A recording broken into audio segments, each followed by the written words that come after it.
Arrancamos con las claves de Wall Street. 1980 ataca de nuevo y el apocalipsis inmobiliario parece ser que no termina de llegar. ¿Qué es lo que está pasando en el mercado de la vivienda? Y sobre todo, ¿qué es lo que está pasando en el mercado en general?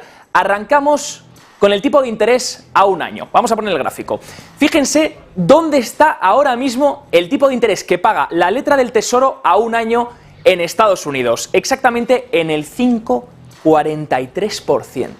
5,43% es la rentabilidad que puede conseguir una persona que compre una letra del Tesoro en Estados Unidos, por supuesto denominada en dólares. En Europa se están pagando por debajo un interés un poco menor, denominada en dólares y manteniendo durante ese año. Ese es el rendimiento que se puede sacar, 5,43%. A partir de aquí hay que preguntarse, ¿en qué otros sitios podemos obtener un mayor rendimiento? Si la inteligencia artificial se va a la luna y las empresas siguen multiplicando como lo han hecho durante esta primera mitad del año, por supuesto en bolsa podremos obtener más de un 5,43%. Pero miremos a cuánto está cotizando ahora mismo el S&P 500. El PER actual para los próximos 12 meses es de 21. Eso significa que el S&P 500, en general todo el índice que se compone de las 500 empresas más grandes y medianas de los Estados Unidos, se está pagando, si quieren comprarlo ahora 21 veces beneficios del año que viene. Esto, si aplicamos la regla de Shiller para detectar cuál podría ser la rentabilidad que podemos obtener, simplemente tendremos que dividir 1 por el múltiplo. 1 dividido entre 21 nos da aproximadamente un 4,7% de rentabilidad. Eso quiere decir que ahora mismo, basándonos en la valoración que otorga el S&P 500, estamos obteniendo lo que se denominaría earnings yield o interés del S&P 500 del 4,7% anual, por debajo de lo que paga la letra del Tesoro. 5,43. A diferencia de que la letra del Tesoro es segura, porque sabemos que nos van a pagar ese rendimiento, donde también sabemos como mínimo que nos va a pagar ese rendimiento. ¿Cuál podría ser el escenario malo? Que suban los tipos todavía más. Podríamos haber cogido una letra que pague un poco más. Bueno, pero 5,43 puede ser aceptable para nosotros. Pero luego, por otro lado, si los tipos empiezan a caer, imagínense, Luis Bononata nos comentaba antes, a lo mejor los bancos centrales se pasan de frenada y los tipos tienen que colapsar, porque la FED tiene que bajar tipos de interés. Si esto ocurriese, las letras que ya hemos comprado y que tenemos en mercado subirían de interés, porque recuerden, subiría el precio e intereses están inversamente correlacionados. Si resulta que yo tengo una letra del Tesoro que el interés empieza a desplomarse, mi letra vale más en mercado, porque paga un interés mayor que lo que están pagando actualmente. Esto es lo que pone en duda esta segunda mitad del año 2023. Una segunda mitad donde las bolsas han corregido toda esa resiliencia económica que hemos visto últimamente.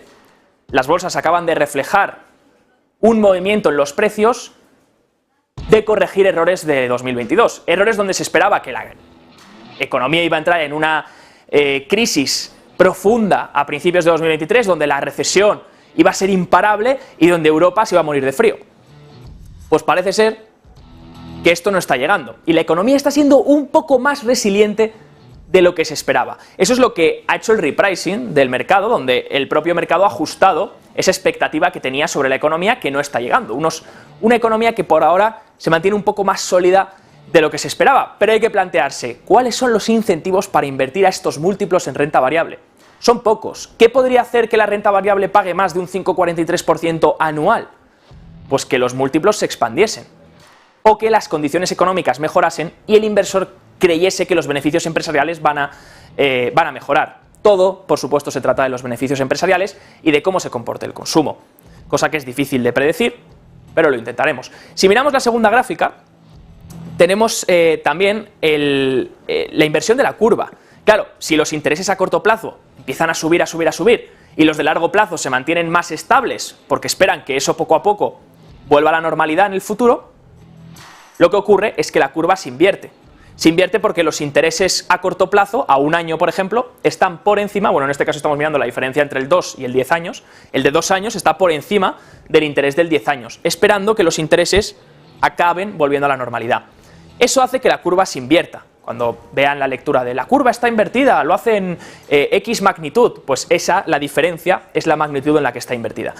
ahora llega a una diferencia de menos 1,08 puntos porcentuales. Es la mayor inversión de la curva desde 1980. Habíamos visto ya el récord en 1,07, menos 1,07, hace unos cuantos meses, pero ahora volvemos ahí otra vez, donde parece ser que todavía los tipos a corto plazo se mantienen altos y donde el mercado de renta fija está gritando que eso tendrá que acabarse en algún momento.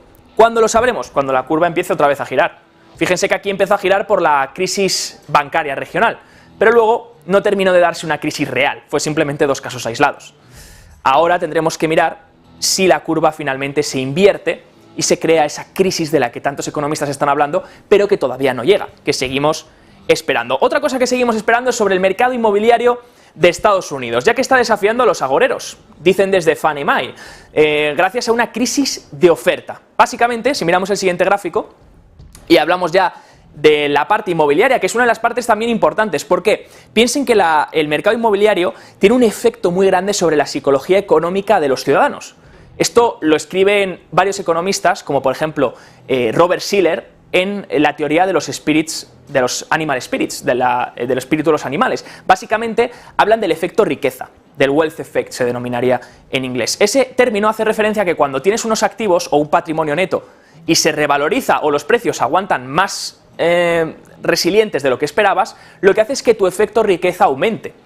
Y eso hace que te sientas un poco más rico y consumas. Por lo que el efecto de cómo lo haga tu patrimonio neto, los precios de tu patrimonio neto, tienen un impacto en lo que consumes y en lo que haces como consumidor, en cómo aportas a la economía. Si los precios de la vivienda empiezan a rebotar otra vez, eso genera un efecto riqueza que hace que las personas se sientan un poco más ricas. Si también me rebotan las acciones, el precio de las acciones y mi cartera sube, eso hace que también me sienta un poco más rico y todo eso hace que el sentimiento del consumidor se retroalimente y al final el consumo pueda volver a repuntar. Es lo que está pasando estos últimos meses. Ese rebote en la renta variable y ese rebote en los precios de las viviendas han generado este efecto riqueza en las personas y por eso estamos viendo ese sentimiento del consumidor que está rebotando. La pregunta es si va a durar. Desde Fannie Mae dicen que los precios ahora van a caer menos de lo que estimaban. Estiman que para 2023 y 2024 los precios caerán 1,2% en 2023 y 2,2% en 2024. Antes estaban anticipando una caída del 4,2% en 2023. Dicen que el cambio de pronóstico, ¿y por qué estamos viendo de repente a los constructores de viviendas disparar su optimismo? ¿Por qué estamos viendo la fabricación de nuevas viviendas dispararse también, la construcción? Pues porque está pasando algo, dice Fannie Mae, en el sector inmobiliario estadounidense. Dicen que a pesar de la caída que ya llevan, que es importante, porque la caída que lleva el sector inmobiliario es importante en Estados Unidos, pero a pesar de ello se esperaba mayor debilitamiento. Ese debilitamiento no ha llegado, dicen desde Fannie Mae, a ser tan drástico debido a que la oferta es muy poca. De hecho, fíjense que la venta de nuevas viviendas está disparada. ¿Por qué? Porque la gente no encuentra viviendas existentes y tiene que comprar sobre plan. Comentábamos hace unos meses incluso cuánto están aumentando las casas que se compran sin ni siquiera haberse construido. Casas que todavía están en plano y que todavía no se ha iniciado la construcción. Dicen desde Fannie Mae que eso va a hacer que incremente también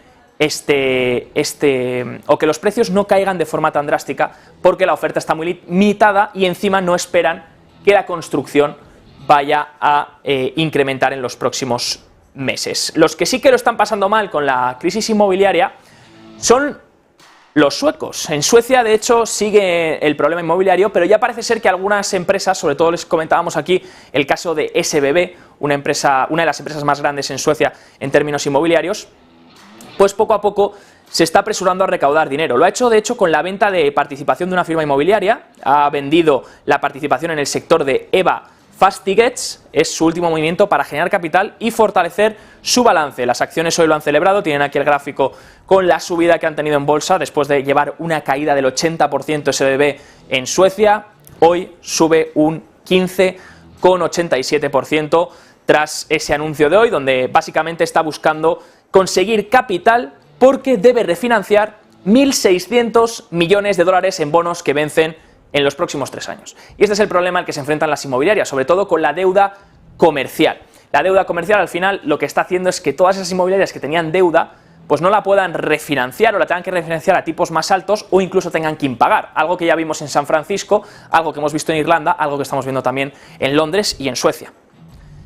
Todo esto, donde pone el foco sobre todo es en la parte inmobiliaria comercial, la que está relacionada con hoteles y con oficinas. Pero la parte de vivienda para uso propio, estamos viendo en Estados Unidos que según Fannie Mae todavía va a ser un poco más resiliente de lo que se esperaba, a pesar, eso sí, que los precios han caído bastante y también las ventas han caído bastante en los últimos meses, pero no tanto como se esperaba, ya que se esperaban todavía más caídas. Hasta aquí las claves de Wall Street, hasta aquí las claves de los índices y del mercado de renta variable, ya que hoy no podemos mirar gráficos, no hemos tenido bolsa, día 4 de julio, por lo que las bolsas están cerradas. Y si arrancamos y lo hacemos con las noticias del día, lo vamos a hacer ahora